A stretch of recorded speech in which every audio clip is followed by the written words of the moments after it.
Up, everybody? Welcome into Dodgers Daily, presented by DodgerBlue.com, part of the Blue Wire Podcast Network. My name is Jeff Spiegel. Today, I am joined by Scott Geirman, and we are previewing Game 3 of Dodgers and Padres. Kind of a weird series so far, Scott, and it's going to get a little bit weirder because as you look at the matchup for tonight, we don't really know what's going to happen on the pitching side. Brusdar Graterol is announced as the starter for the Dodgers. The Padres haven't announced anyone. And so, Scott, before we get into this one, because, by the way, no game lines, no bets of the day today, but before we get in, what have you made of the first two games of this Dodgers-Padres series?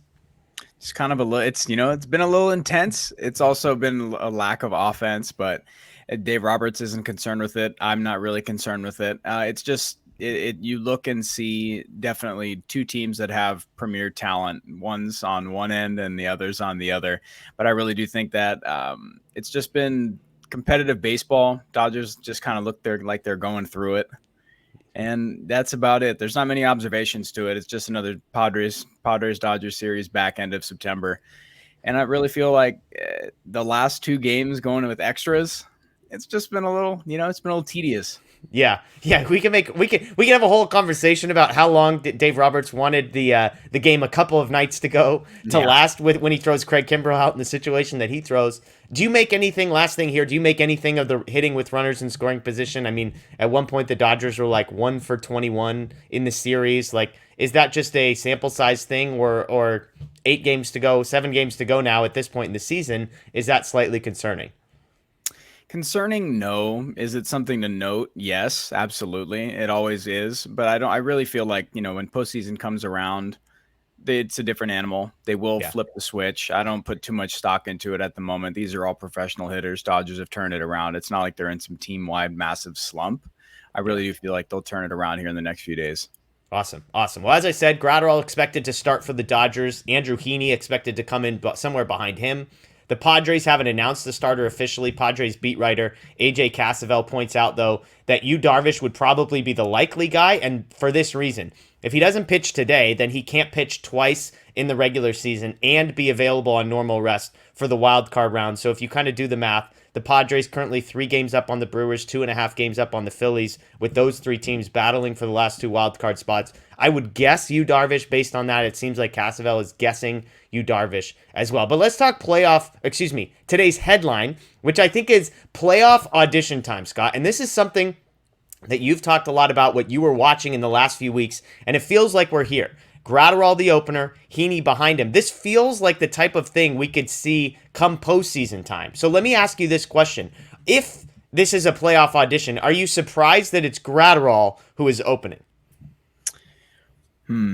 Surprised. I think Dave Roberts is more trying to find a spot for some of these guys, maybe get Brusdar some work, and I like it. I'm putting more stock with Andrew Heaney's slot, but in regard to Brusdar, I think it's a good thing for him. Come right out the gate, guy throwing triple digits. I like that a bunch. He can go multiple innings. He gets contact outs, and he forces you to have to swing. He'll put it in. If he can put it in the zone, I hope he starts. He stays in the zone, let it play a little bit, and he's been working on his secondary stuff. So I think that it's a good spot for him. Get it through the first part of the order.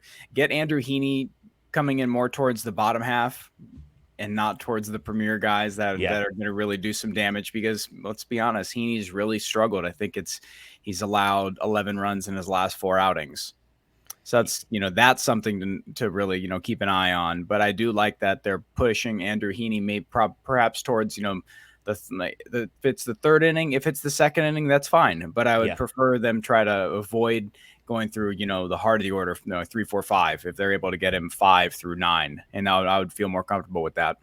Yeah, I mean, to me, like when I saw it, to me, Graterol as an opener actually makes a ton of sense the more that I think about it. And it's for a handful of reasons. Like, first of all, because of the makeup of the Dodgers, the opener is going to be a righty, because it's either Heaney or, even if they want to do something like Tyler Anderson as a piggyback guy come the postseason time, it's going to be a lefty coming in afterwards, which means you want a righty to start. But also because, as crazy as this might sound, I think Brusdar is kind of the lowest leverage guy that they're going to have on the postseason roster. And so I would want to save the Caneleys and the Martins and the Trinans of the world, Yency Almonte even, of the world for later in the game for key spots and big situations. And so I like that.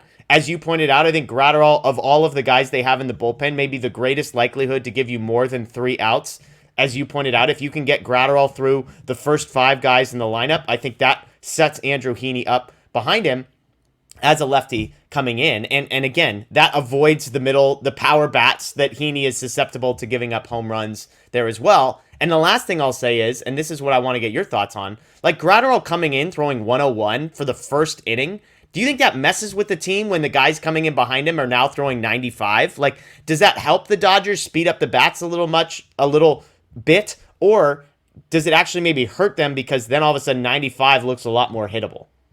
It just all depends how you look at it. It depends what the Padres are prepared for. I think Brusdar, we know, his off speed is still going to be, mid to upper 90s. So that's the thing. He really doesn't have anything, that's really going to drop off, away from, mid 90s, lower 90s, upper 80s. He doesn't really have that much like that, or he doesn't have confidence in it yet. Yeah. He'll be out there throwing, bullets. He'll be out there throwing, 101, upper 90s for an entire inning or two. And then you get Heaney coming in with a, different arm slot.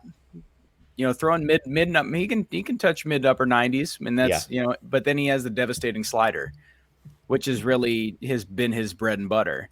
Yeah. So I like that a bunch. Gives you a couple different arm slots. The Dodgers really have taken it upon themselves to, in recent years, to take that from other teams. I believe it was the Tampa Bay Rays that really had an assortment of arm slots, and then the Dodgers really took that with themselves. They carried that over, and that helped them a bunch. It didn't work out last year, but they definitely had the arsenal to, mirror that type of philosophy. And I like that a bunch. Yeah. Coming out 101, upper 90s, then you get Heaney coming from different arm slot, heavy slider. I think that's a good mix. We'll see how it plays, but this is just like we spoke about. I'd like these playoff scenarios. You get this whole landing strip to be able to tinker with that. Yeah. So this is all experimental time.